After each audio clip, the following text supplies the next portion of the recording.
So we're gonna get right into it this week, and the E in the ICE method stands for eliminate. A quick refresher, the ICE method, that is how to reduce your landlord's stress and be able to take control of a situation. The I is identify. Identify if you're being an emotional landlord, if you're feeling that stress, because you don't want to fall victim to emotional decision making as a landlord. You can get yourself in a lot of hot water. The C is to categorize. So we had talked about Stephen R. Covey. He created this circle of influence right here. Basically what it is the circle of influence is the things you can control, and this red circle of concern are the things you can't control. So what you do with the C, you categorize. You categorize whether or not this is something you can or can't control. If you can't control it, just push it out of your mind. Try not to let it bother you too much, but try to think of ways that you can control it. The wider you can make your circle of influence, the more control and the more proactive you are as a landlord.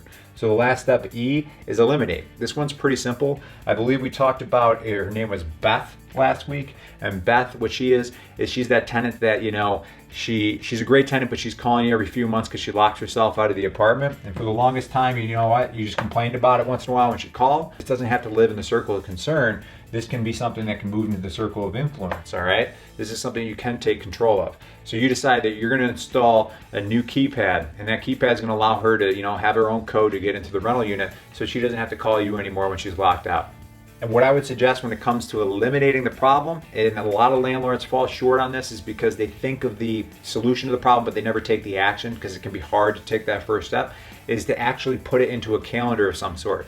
I have an iPhone, I keep the calendar on my phone, and I just put a time and a date in there, and I say, hey, this is when I'm gonna do this.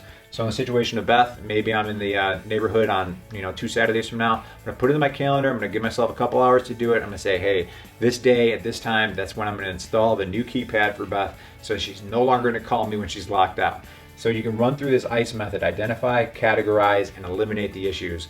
And that's gonna help you take more control as a landlord. And when you can widen this circle of influence, it's gonna help you feel just less stress, and it's gonna have more balance in your life as a landlord. So just remember, identify, categorize, eliminate. Hopefully this video series on the ICE method has been helpful, and please feel free to leave comments below. Love to answer those. If you have any critiques, questions, anything, throw them out there. So thanks for following along, and hopefully you can use the ICE method and the circle of influence to take more control in your life as a landlord. All right, take care.